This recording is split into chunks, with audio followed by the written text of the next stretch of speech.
Okay, let's take a look at what we have on tap for our, I believe, our last lesson over something that is specifically an arithmetic sequence. Now, just again, just to reiterate, an arithmetic sequence is really nothing more than just a linear function. Now, pardon me, we've been looking at uh, summation with sequences and series where we might have said, I don't know, maybe we had something that gave us some function like 3n minus 4, and you would have seen something like find the sum of the first, I don't know, 7 numbers. Find the first, sum of the first 7 terms. Um, but maybe I wanted to know what is the sum of the first 700 terms. You never know. Well, we moved on from there, and we introduced sigma notation, where I would have said like here is n is equal to 1, here it's 7, and then we would have said 3n minus 4, like that. Well, what we're seeing here uh, on the left side of your screen, the rule where it says s sub n is equal to n over 2, and in parentheses a sub 1 plus a sub n. This is kind of a general rule that we can use to find the sum of any arithmetic sequence. This doesn't work for any sequence. It works for arithmetic sequences. But if I want to know what is the sum of an arithmetic sequence, especially if it's a very long number of terms that we're trying to find, like again, what if I asked you to do something ridiculous, like add the sum, what is the sum of the first 700 numbers? Well, if you tried writing it out by hand, it would take you a very long time. I'm not saying that you couldn't do it, but it would take a very long time. So this is how we're going to find the sum for any arithmetic sequence that we might be having to find the sum of. So definitely make sure you get the formula copied down into your notes. And so this is explaining how we're going to be doing it. So if you need to copy down into your notes, please make sure you do. But this is kind of how we're going to be doing it. We need to know what is the actual number of the first term and the actual number of the last term. So that's kind of what part A or part 1 is telling you. We also need to know what is the common difference. So if they give us a common difference, great. If they don't give us a common difference, we have to kind of know what it is in order to, because maybe they told me what the last term is or what the first term is. And maybe if they didn't tell me that, I might need to use the general arithmetic rule, a sub n is equal to a sub 1 plus, and in parentheses, n minus 1 times the common difference. We might need to use that to figure out what the first term or the last term is. And then once I know what the first term is and what the last term is, well, I will plug the numbers in to my sequence or into my little formula here and see what we wind up getting. So what we see here is it's the example here at the bottom. It says, what is the sum of the first 29 numbers of the arithmetic sequence for n minus 1? So we've seen a couple of different ways that we could do this in previous lessons.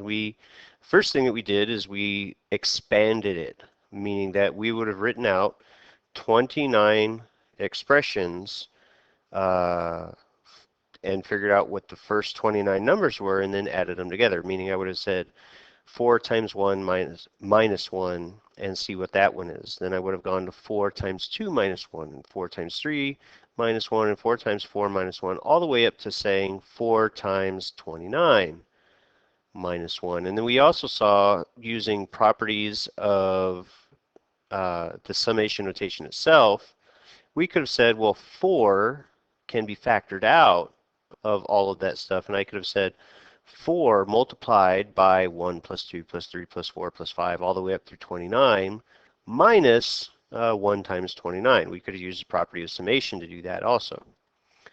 But writing out 29 isn't a big number, but actually taking the time to write out 1 plus 2 plus 3 plus 4 plus all that, it takes a little time. So the whole point of this notation, this rule that we have, is to simplify it even further, to make it super fast and simple. But the drawback is it only works for an arithmetic sequence. It doesn't work for anything else.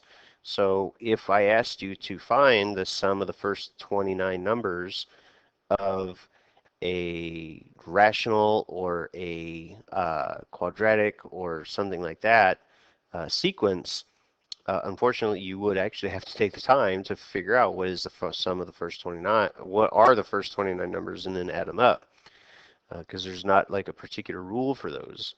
But here we have one. Well, actually there might be, but I actually don't know what they are off the top of my head. Maybe they are. I think there might be some, but we're not getting into that because we're still talking about arithmetic stuff. So let's see how we're going to do this. Okay, so S sub n, okay, means I have to know what is the first term and the last term of the sequence. And they're giving me enough information to figure out what that is. So here I'm going to say, well, what is the first term? So I have a little bit of work to do. So I'm going to say a sub 1 is equal to 4 times 1 minus 1. So 4 minus 1 was just 3. Okay, so there's a sub 1. Now I got to figure out what a sub, what's the last one? Well, the last one here is 29. So I'm going to say 4 times 29 minus 1. Well, 4 times 29 minus 1 is 115. So now I know the numbers that I need to substitute into my formula, because there's 3 variables that we have. We have n, a sub 1, and a sub n, and we know what all those are. So here I'm going to say s sub 29, because I'm finding the sum of the first 29 numbers, will be equal to n over 2. Well, n, in this case, the number of terms that we have is 29 over 2, and in parentheses, a sub 1 is the 3 plus a sub n, 115.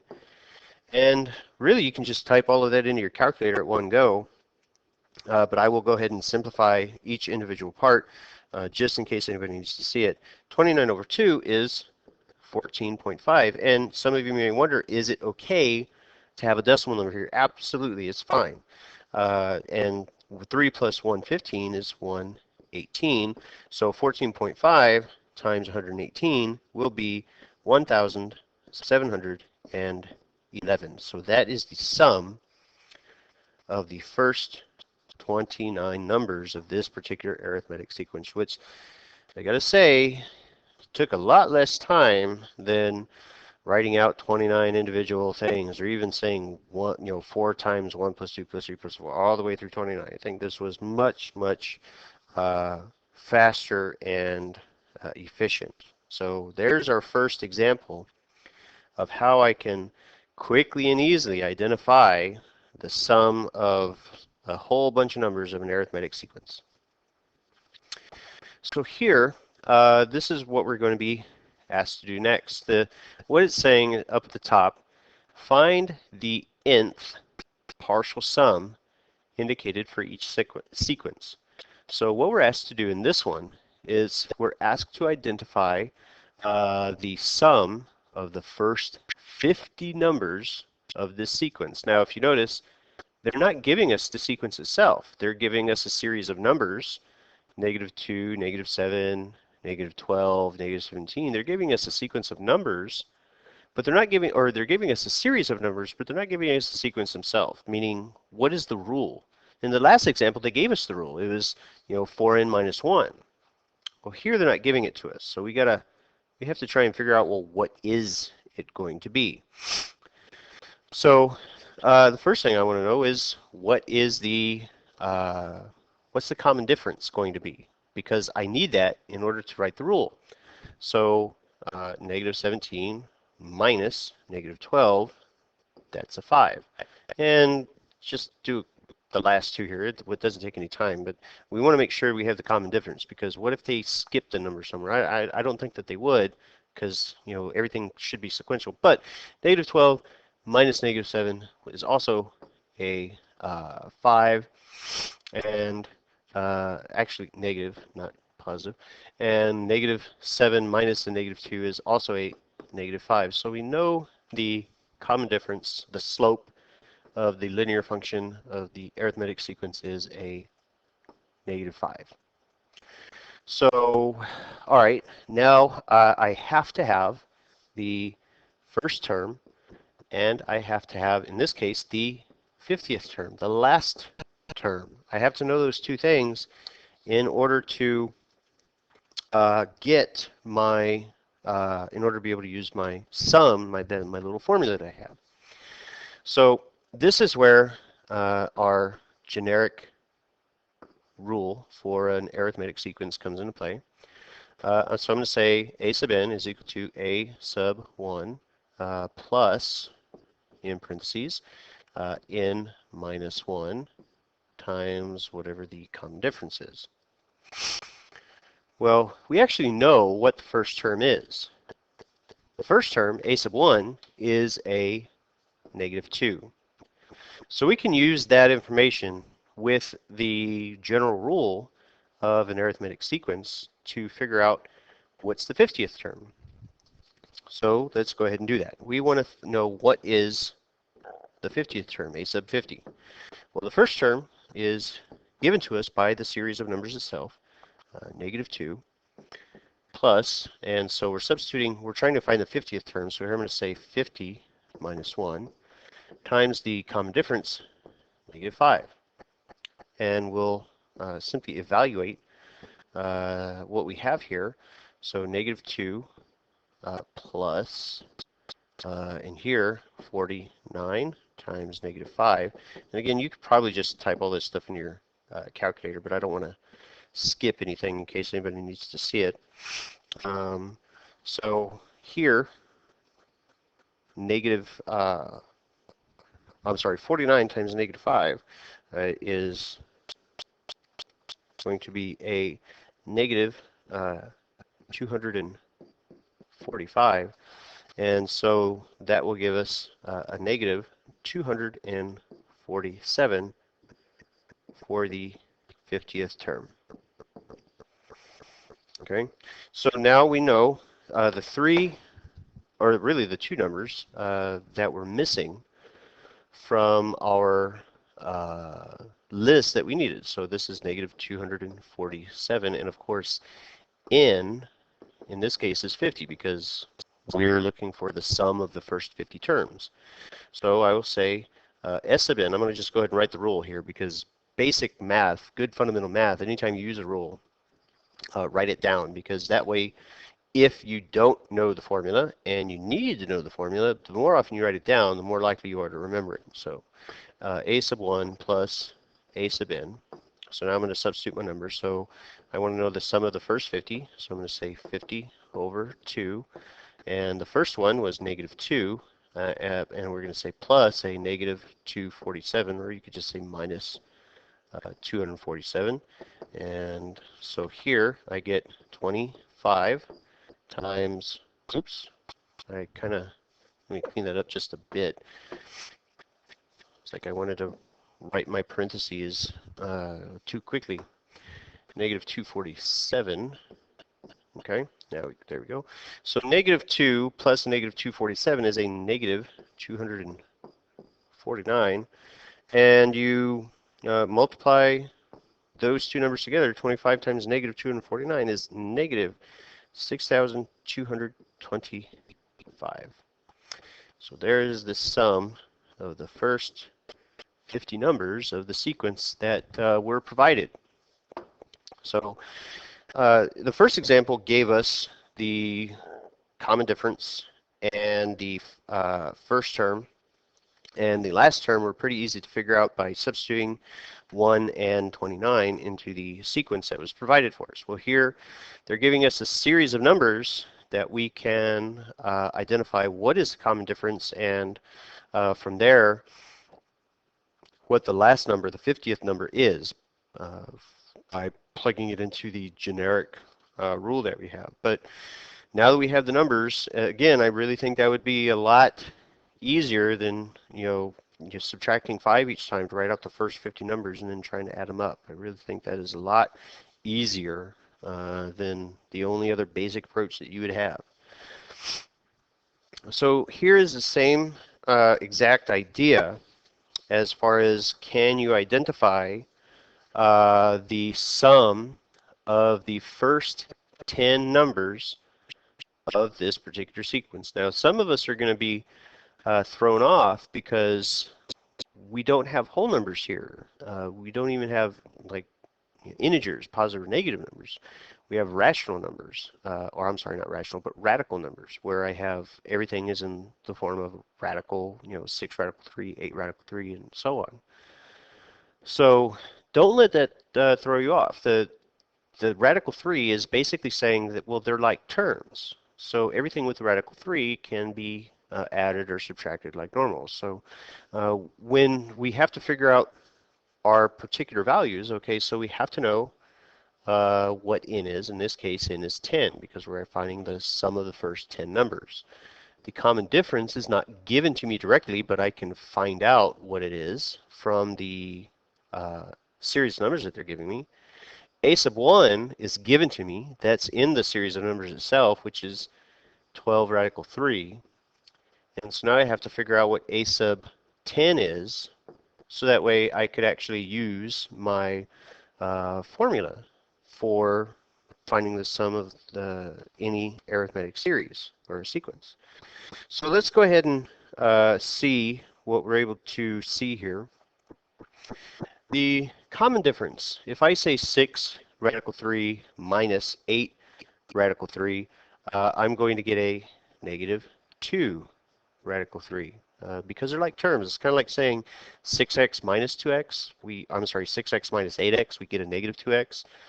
Same idea with the radical numbers. So all of these are going to give me a negative 2 radical 3. So my common difference is negative 2 radical 3. And we absolutely want to keep it in radical form, because square root of 3 is an irrational number. We don't want to round it at any point. We want to use the exact number. So we have to keep it in radical form.